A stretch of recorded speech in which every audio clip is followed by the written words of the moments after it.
Ты, Лида, что надумала-то? Совсем с ума сошла? Это же твой ребенок. Он у тебя там, под сердцем, дышит, живет, а ты его вот так раз и нету. Нельзя так, Лида, понимаешь? Нельзя. Да ладно, мам, не надо вот этих вот высоких фраз. Дышит, живет. Я что, первая или последняя, кто на аборт идет? Не первая и не последняя, Лида. Но ты ведь это сделать хочешь из-за мести. Разве не так? Дитё-то в чем виновата? Это ведь не ребенок тебя бросил, а папка его. А малыш Лида жить хочет. Лариса со слезами посмотрела на дочь, все еще надеясь на то, что она одумается. «Я что-то не пойму, мама. Ты за меня или за Стаса? Он меня бросил, мама. Понимаешь? Бросил. Не нужна я ему. И ребенок этот, получается, тоже не нужен. Я ни за кого, дочка. Ни за тебя, ни за него. Я за маленького. Тебе, Лида, не 15 лет. 20 уже стукнуло. Может, пора за ум браться? Ну, не хочешь ты малыша воспитывать? Роди, и я его заберу. У меня сил на ребенка хватит. Лида задумалась, а Лариса, видя, что сумела зародить в душе дочки сомнения, быстро продолжила. Ну, сама посуди, Лида. Стас – это твое прошлое, но кто-то же будет в будущем, правильно? А потом этот кто-то захочет ребенка, да и ты захочешь.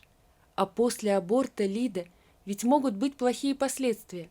А так, ты малыша родишь, я его заберу, и все. К тебе никаких претензий, ни материальных, ни моральных. Лида задумалась. А может, ты права, мать, последствия ведь действительно могут быть плачевными. А так и греха нет, и ребенок пристроен. Ладно, мам, убедила. Но чтобы ко мне потом без претензий. Лариса счастливо улыбнулась. Лида сидела в машине, смотрела на пейзаж, пробегающий мимо, и вспоминала о том разговоре. Разговоре, который произошел 5 лет назад. За это время изменилось многое.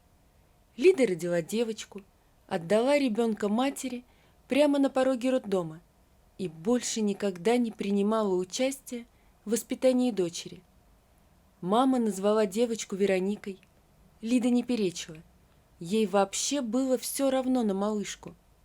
Она и видела-то ее всего несколько раз.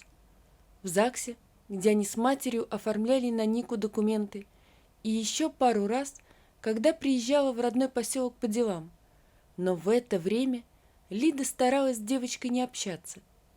Она краем глаза видела, что Ника очень похожа на нее, такая же светловолосая и голубоглазая.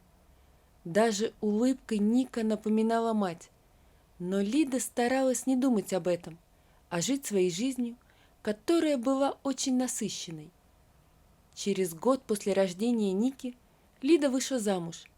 Роман, супруг Лиды, о ее дочери знал, но полностью поддерживал супругу в том, что девочка должна жить у тещи. Сам Роман детей не хотел, да и Лида не горела желанием их иметь. Им было хорошо вдвоем, ровно до вчерашнего дня. Вчера Лида, как обычно, встала утром на работу. Они с Ромой позавтракали, и он уехал. Сама Лида выходила чуть позже. Как раз на пороге квартиры ее и застал телефонный звонок. Сухой, какой-то механический голос сообщил Лидии, что ее мамы больше нет. Это потом Лида узнала, что мама поехала с соседями в город, и они попали в аварию. Узнала, что соседи выжили, а Лариса погибла на месте. Все это потом. А сейчас она сидела с телефоном в руках и не понимала, что ей нужно делать. Когда немного пришла в себя, позвонила мужу и все ему рассказала. Первой фразой Романа было: «А девочка? Лида, куда ее теперь? Ты же понимаешь, что в нашей жизни для нее места нет». Только сейчас Лида вспомнила о Нике. «Господи», — подумала она, — «а Ника? Где же она?» Лида тут же принялась набирать номер тети, с которой Лариса была особенно близка. Рита, тетя Лиды, сообщила, что девочка находится у нее, и добавила, что готова оставить Нику у себя, но только если это будет оформлено официально. Ну вот и выход. Зло усмехнулась Лида сама себе. Сначала на одну спихнула, потом на другую. Человек ты, Лида, прямо человечище. Примерно через час Лида с Романом выехали в поселок, где жила Лариса с Никой. Ехать было совсем недалеко, всего пару часов. Все это время Лида молчала, разговаривал только Роман. Он, когда узнал, что Рита готова забрать девочку, очень воодушевился, но надо отдать ему должное, Лиду он успокаивал всячески. В поселке их захватили дела, связанные с похоронами Ларисы. Вернее, договаривался обо всем Роман, а Лида в это время поехала в квартиру, где прошло ее детство. В квартире все дышало ее матерью, даже аккуратная стопочка блинов на тарелке, которые Лариса, видимо, настряпала утром перед уходом из дома. Лида бродила по квартире и то там, то сям натыкалась на присутствие в квартире ребенка. Нет, не просто ребенка, а именно девочки. В прихожей стояла шкатулка с милыми девичьими безделушками. Повсюду были куклы, пупсы, мягкие игрушки. В общем, все то, что так любят девочки. Лида открыла шкаф и увидела много красивых платьев и костюмчиков. А еще в квартире было великое множество фотографий Ники. Она села на кресло и взяла фотографию, стоящую рядом на столике. На фото снова была Ника. Лида вглядывалась в лицо дочери и понимала, что дочь полная копия ее самой в детстве. Чувствовала ли Лида что-нибудь при этом? Она и сама не понимала. Понимала лишь то, что в ней что-то изменилось, а что именно, было для нее пока непонятно. Через несколько дней состоялись похороны Ларисы. Лида последний раз вглядывалась в лицо матери и не верила в то, что ее больше нет. Как бы то ни было, но Лида очень любила мать, несмотря на то, что в последние годы видела ее очень редко. Она смотрела на мать и вспоминала свое детство. Детство абсолютно счастливого ребенка. Отец Лиды умер, когда она была еще совсем маленькой, и после этого замуж Лариса больше не вышла. Она всю свою жизнь посвятила дочери, которая этого совершенно не оценила. После прощания были поминки, и только там Лида за все это время впервые увидела Нику. Все эти дни Ника находилась у Риты, а у Лиды не хватило сил и решительности пойти к тете и пообщаться с дочкой. Нику привела Рита. Девочка с интересом оглядывала взрослых, и вдруг ее взгляд остановился на Лиде, которая все это время наблюдала за дочкой издалека. Неожиданно девочка вырвала свою руку из руки Риты и с криком «Мама!» кинулась к Лиде, подскочила к ней и уткнулась в колени. «Мама!» – затараторила девочка. «А я знала, что ты за мной приедешь. Бабушка говорила мне, что ты работаешь далеко-далеко. А еще говорила, что ты обязательно приедешь, и мы будем жить вместе». Люди оборачивались и с интересом наблюдали за происходящим. А Лида автоматически гладила девочку по голове и совершенно не понимала, что происходит. Она видела людей, видела Романа, который с удивлением и явным неодобрением наблюдал за этой сценой. Видела, но ничего не понимала. Подошла Рита, попыталась забрать Нику, но та крепко-накрепко вцепилась в маму и никак не хотела ее отпускать. Лида взглядом остановила попытки Риты, наклонилась и взяла дочку на руки.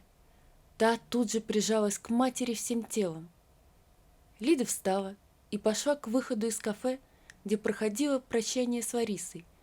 Рита поспешила за ней. Выйдя на улицу, женщины присели на ближайшую скамейку. Нику Лида посадила к себе на колени, Но девочка отвлеклась на что-то, слезла и отошла от скамейки. «Рита», — обратилась Лида к тете, — «объясни мне, что происходит?»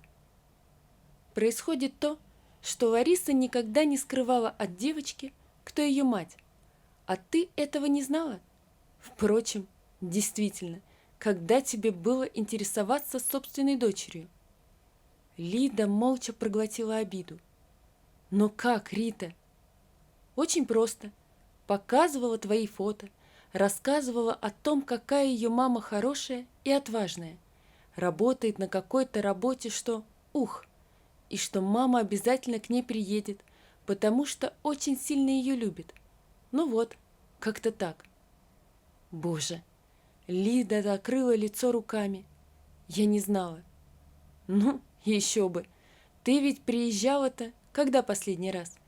Нике, кажется, 2 года было. Уже спокойней сказала Рита. В общем так, Лида, давай сразу решим вопрос с Вероникой. Завтра, пока вы здесь, идем в опеку. Там ты пишешь отказ от девочки, потом я беру Нику на опеку. В детский дом я девочку не отдам, ради памяти сестры. Да и вообще, Нику я знаю с пеленок и люблю ее.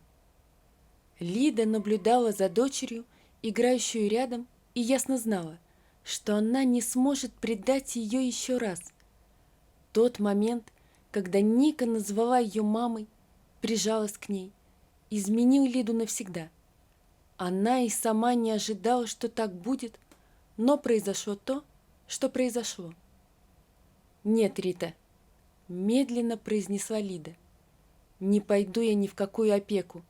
Ника будет жить со мной. Да, Рита, я понимаю, что ты обо мне думаешь, и это правильно. Но сейчас я хочу стать матерью для дочери». Рита с удивлением посмотрела на Лиду. «Ты серьезно?» «Более чем, Рита, более чем». Из кафе Лида уехала вместе с Никой, но без Романа. Тот, когда узнал о решении жены, категорически отказался хоть как-то участвовать в воспитании девочки. Он сразу же поставил перед Лидой выбор между ним и Никой. Лида выбрала дочь и была очень рада этому выбору. Она знала, что первый раз в жизни сделала что-то правильно, и что мама оттуда с небес очень рада, что Лида так поступила.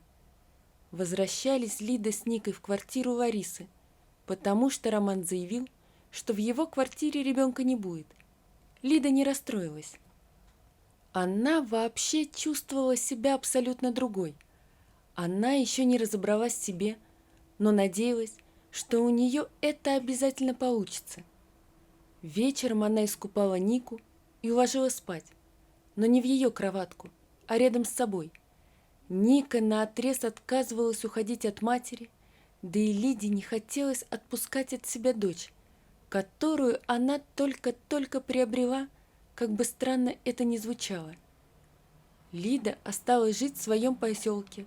С Романом они развелись, и она считала, что это правильно. Страдать по Роману у нее не было времени, потому что она познавала жизнь с маленькой, родной для нее девочкой, ее дочкой. Даже называть так Нику было для нее в новинку, но ей это очень нравилось. Единственное, что огорчало Лиду, так это то, что она потеряла 5 лет жизни своей дочери. Но она надеялась, что обязательно все наверстает и станет такой, как хотела ее мама. Станет настоящей матерью и настоящей женщиной. Только так Лида могла отдать матери долг. Долг, который она не смогла отдать при ее жизни. Вот такая история, друзья. Напишите, пожалуйста, что вы думаете об этой истории. Не забудьте подписаться на канал и поставить лайк. Всего вам доброго. До свидания.